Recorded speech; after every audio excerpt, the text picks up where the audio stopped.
I'm going to be cutting this sapphire, taking this silver grain, and we're going to be creating a one-of-a-kind custom Ankh pendant.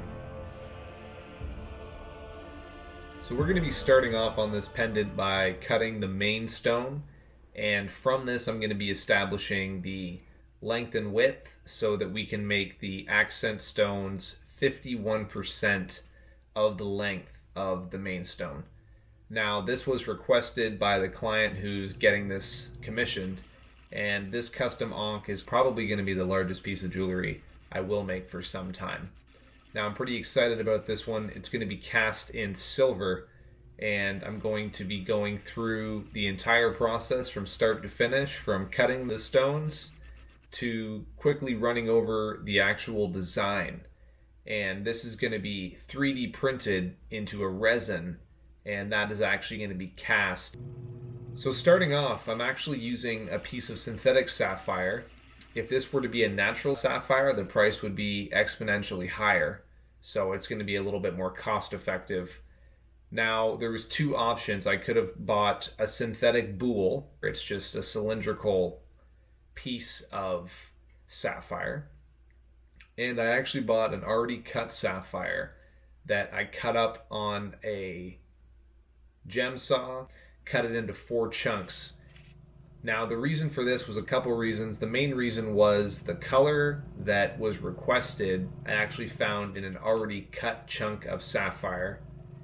And the other reason is because the pavilion has already been cut on the sapphire, it's just going to make the cutting time reduced because the culet has already been formed on this boule, so to speak, and it's going to make the cutting time reduced. So at this point, I got things cut in on the crown and the girdle with the 360 grit. Then I jumped to a 600, and now I have a 3000 copper.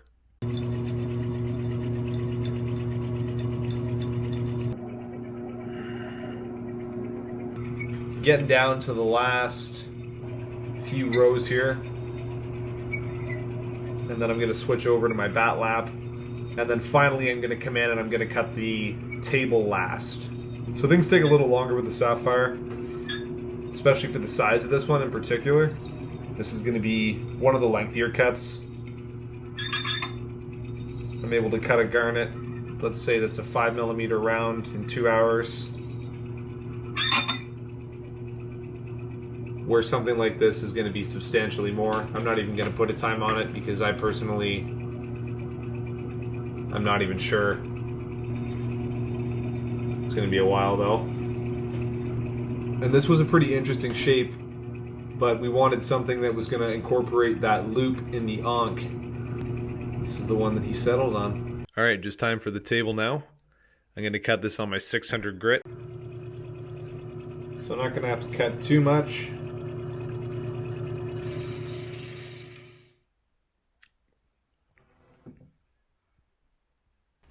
So I've done the daub transfer. I got everything realigned in here. And we're going to actually be moving on to the pavilion.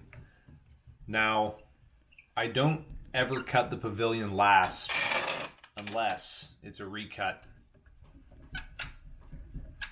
And technically this was a recut because this started off as an already faceted boule, which is a synthetic chunk of corundum or sapphire. So I treated it the same as a recut. And that all comes down to how you have to dop the gemstone. So because there is the culet or the keel, which is the long point already formed on the pavilion, it's too rocky for me to balance the pavilion on a dop stick to dop onto the crown to cut the pavilion.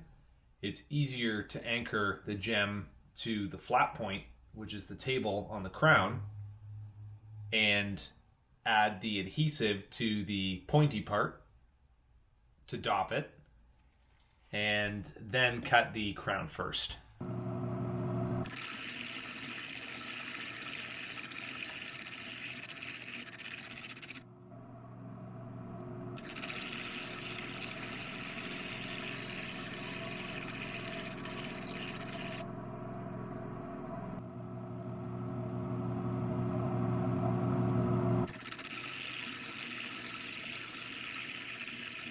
So I just roughed this Pavilion in with a 60 grit, which is like crazy aggressive. And it's actually probably more like 100 grit by now. It's pretty worn in lap. The idea was that that's just going to save me time. There was so much material to remove, and this is a sapphire, so it's obviously a very strong material. It's a 9 on the Mohs hardness scale. Okay, so from that, I'm going to drop down to a 600 grit.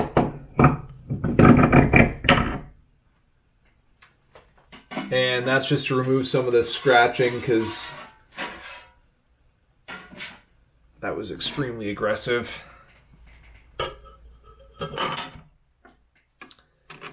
And then I'm going to jump to my sintered lap to actually get everything crisp and sharp. And then to my pre-polish of 8K and then a 50K polish. Okay, so I got this officially shaped in, and I'm going to be moving on to my 1200 sintered.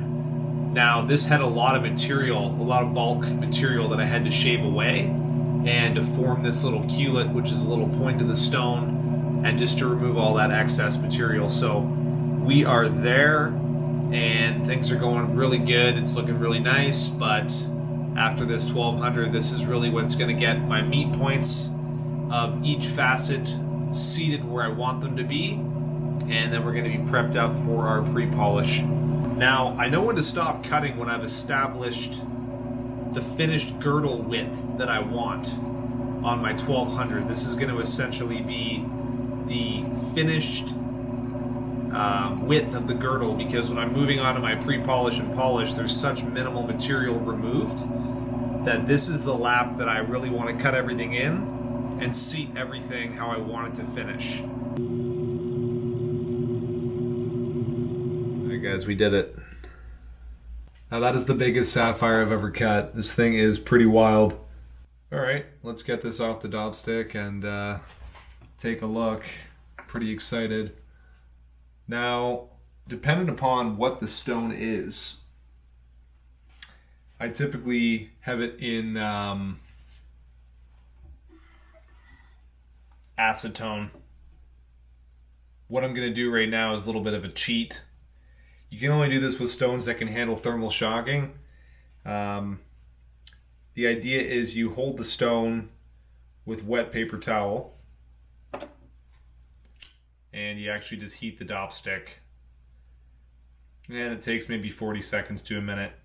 But what you do is you work the heat, not too close to the stone, but into the brass.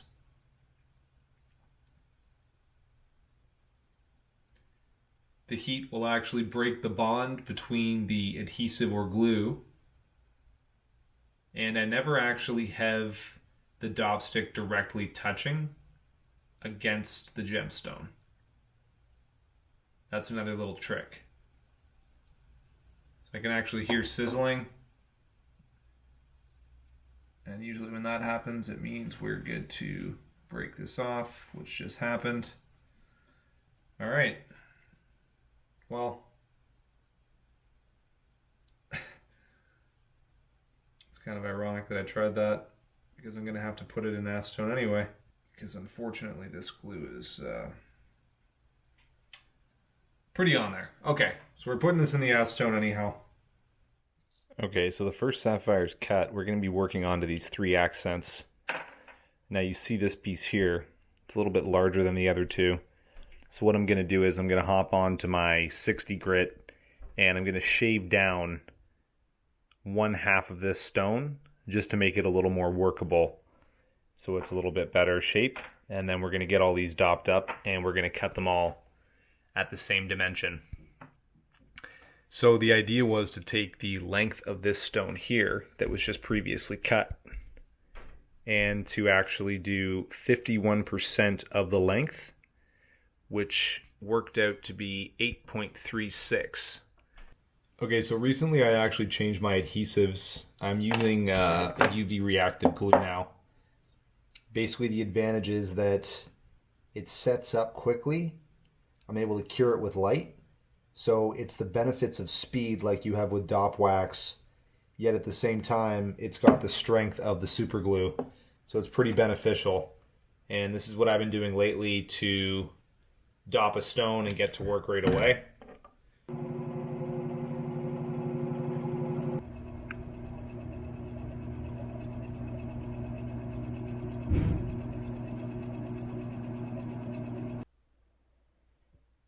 So got it all cut in now. I'm going to transfer over to my 8K lap.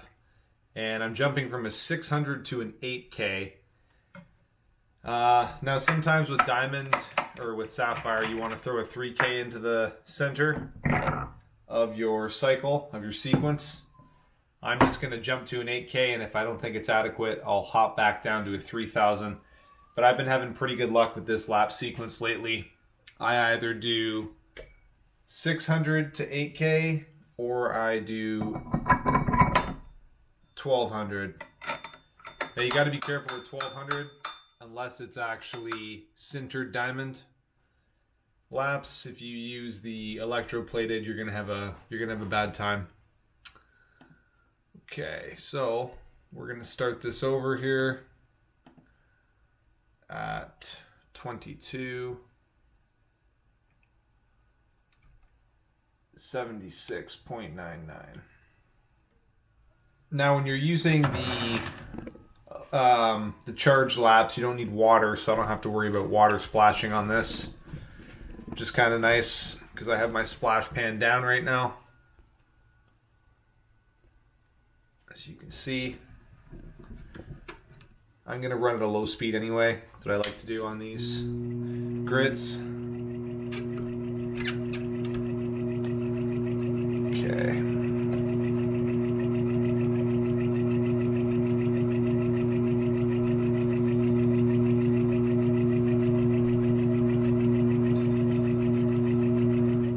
So 2 of the pavilions are now cut on the 2 accent sapphires. I got this one last piece of rough, and I'm going to get this lined up in my gem transfer jig here. This one.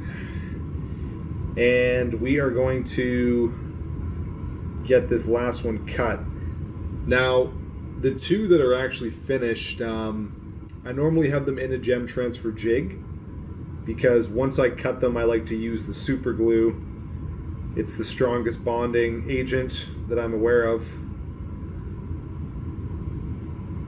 But what I've done is I've actually, even though I use the calipers, what I've actually done is I've kept them out of the gem transfers to make sure that I can actually visibly see that they're all the same. Obviously, I just measure them anyway, but that's just what I do anyway. I want to see all 3 are the same dimensions, all 3 have the same depth of cuts, everything's identical, and then I will throw them on the gem transfer. Okay, so the first thing is going to be centering this. Now the idea is I'm going to take this, and I have it temporarily held on right now with, you can use Play-Doh, wax, there's a few different things you can use just to temporarily hold that. Throw that in the transfer jig, and then I'm going to use another dop on the opposing side here and make sure that it's going to line up right in the center before I actually glue it. Now, that doesn't happen often, but I basically just eyed that bang on.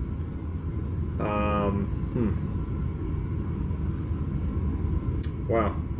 I normally do a bunch of little micro adjustments. That's pretty kick-ass what I just did there. And I might just say that's good. So ran into a little bit of a problem here, and I really haven't had this happen in a long time, but this gem popped off the dop stick. Now, the reason was it's got a very long depth. So I'm putting a lot of torque, and if you think of something, if you're trying to snap something like a stick and you're grabbing from the ends of the stick and you're bending it, but if you tried to grab the stick in the center and tried to snap it, you wouldn't be able to. Anyhow, So I have to now reattach this. Now the fun part is there's actually a contour of glue that shows me exactly where this is going to be seated.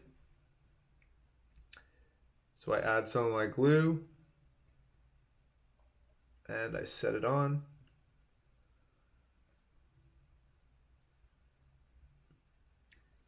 And I kind of just wiggle it around until it feels like it's seated.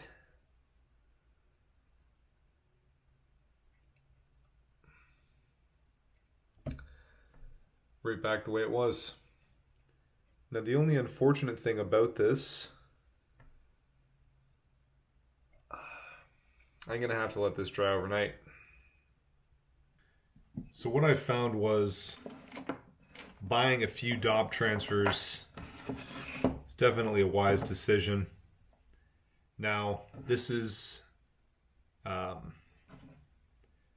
solid billet of metal that's been CNC machined and they've just cut out grooves, so this is going to be the most accurate gem transfers. Now these ones are a little more expensive. I have this one here as well. This one came with my Raytech Shaw machines. This is the Raytech brand. It's pretty good. The issue is that the distance between the holding points, you can see comparatively it's a lot shorter on this one. This is designed for longer dops that are used on the Raytech. So these are my kind of go-to gem transfers that I prefer. Now because we had this little mishap on this other stone, and I want to kind of keep working on this project, what I'm going to do is I'm going to UV cure this one. Normally I use the super glue at this point, but at the same time I actually want to keep at it tonight.